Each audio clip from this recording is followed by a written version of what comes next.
Hi, welcome to Reading the Word. Karina Romero.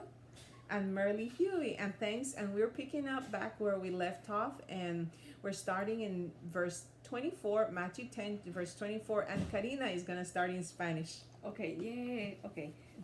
Yo voy a leer esta nueva versión internacional en español de Mateo 10, 24 hasta el 42. Dice, el discípulo no es superior a su maestro, ni el siervo superior a su amo. Basta con que el discípulo sea como su maestro y el siervo como su amo. Si al jefe de la casa lo han llamado Belcebú, ¿cuánto más a los de su familia? Así que no les tengan miedo, porque no hay nada encubierto que no llegue a revelarse, ni nada escondido que no llegue a conocerse. Lo que les digo en la oscuridad, díganlo ustedes a plena luz. Lo que se les susurra al oído, proclámenlo desde las azoteas. No teman a los que matan el cuerpo, pero no pueden matar el alma. Teman más bien al que puede destruir el alma y cuerpo en el infierno. No se venden dos gorriones por una monedita. Sin embargo, ni uno de ellos caerá a tierra sin que se lo permita el Padre. Y Él les tiene contados a ustedes aún los cabellos de la cabeza. Así que no tengan miedo, ustedes valen mucho más que los gorriones.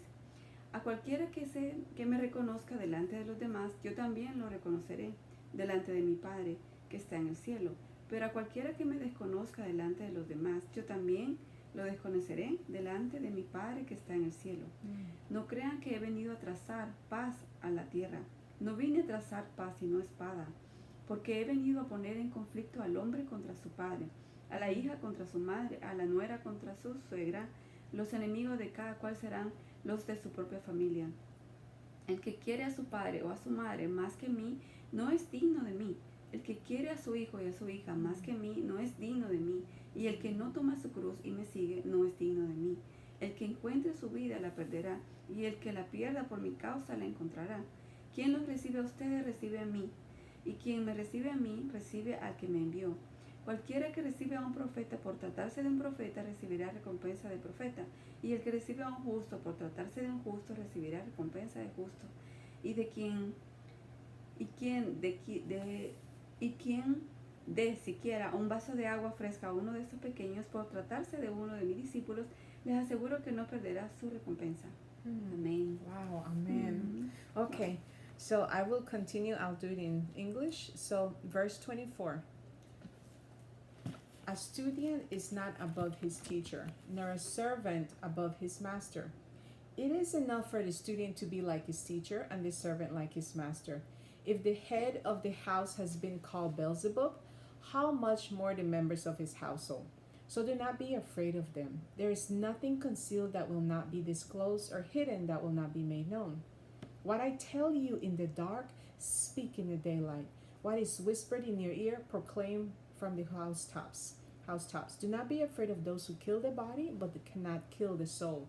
Rather, be afraid of the one who can destroy both soul and body in hell. Are not two sparrows sold for a penny? Yet not one of them will fall to the ground apart from the will of your Father.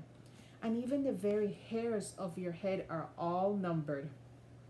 So don't be afraid. You are worth more than many sparrows.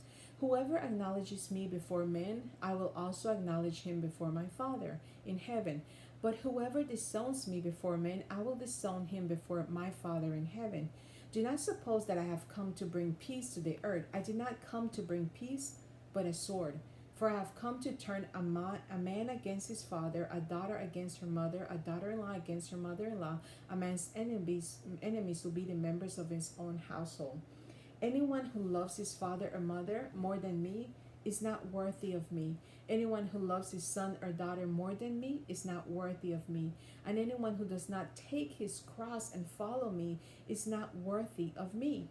Whoever finds his life will lose it, and whoever loses his life for my sake will find it.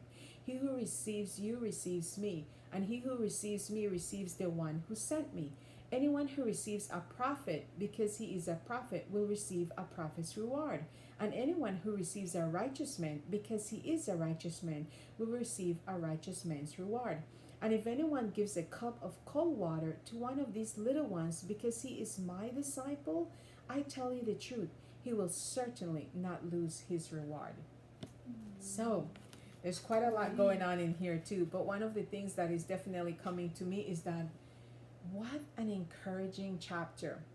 You know, as this is the second part of chapter 10 that we're doing, and I'm just thinking based, you know, what we read, the first 23 verses, and now this, I'm like, God is in control. That's what's coming to my mind. God is in control.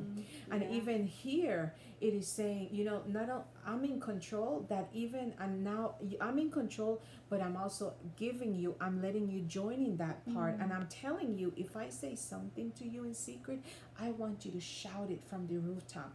I want you to tell it, that there's nothing that can be in the dark that I don't know about. That's what God is saying. And that speaks to me loudly. It's like God's in control. He sees everything. He knows everything. He can do anything. He can do it all.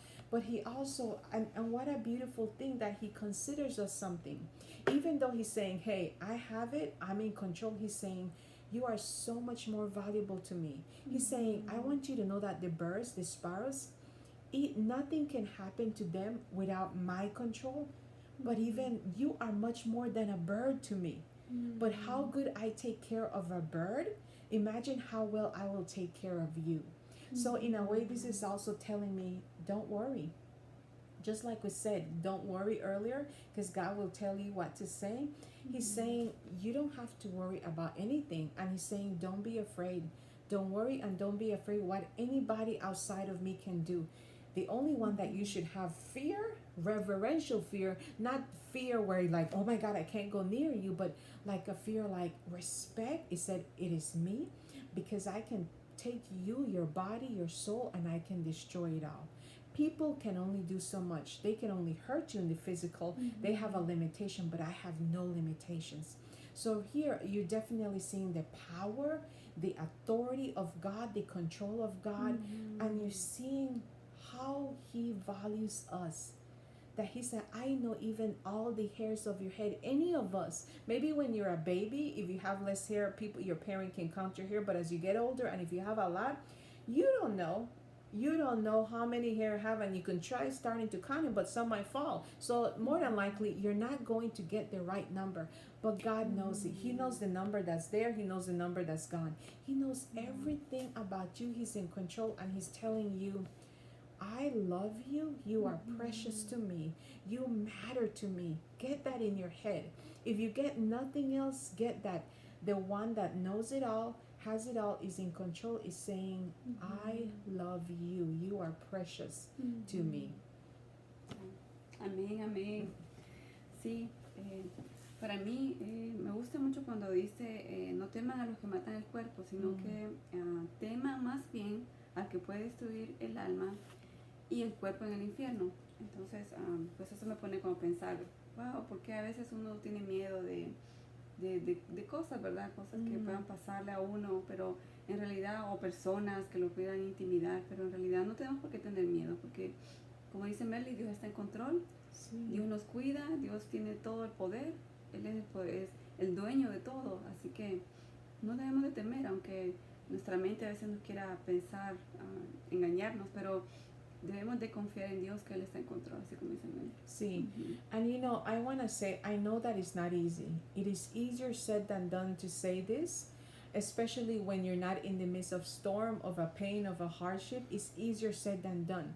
So I'm not saying it's gonna be easy, but ask God to help you with your mind perspective, because it is a mental perspective. You could be going through a hard time and choose to bow down in fear to it and let it and feel the hell of it, or you can decide with the help of God, like, I am going through hell, but I have peace.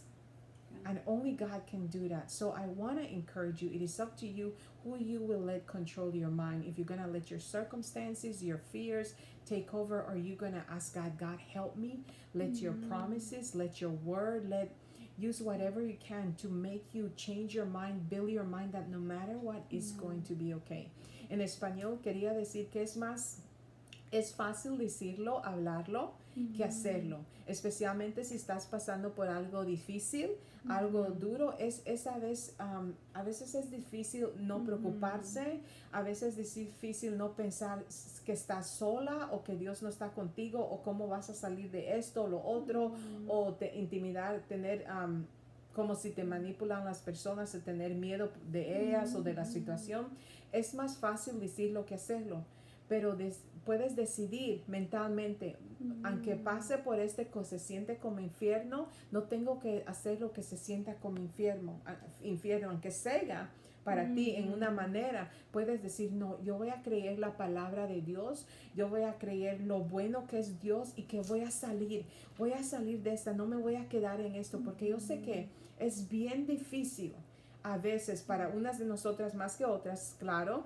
Depende cómo somos mentalmente, emocionalmente, pero a veces es tan difícil pensar algo bueno, pensar las cosas buenas del papá, del padre, de Dios. Si no podemos pensar lo más feo, lo más que te da tormenta, tortura o horror o con miedo, pero yo sé que es difícil a veces, pero así que no estoy diciendo que es fácil, pero se puede, tú puedes decidir, no, no, no, no, no, no, esta cosa no me va a terminar.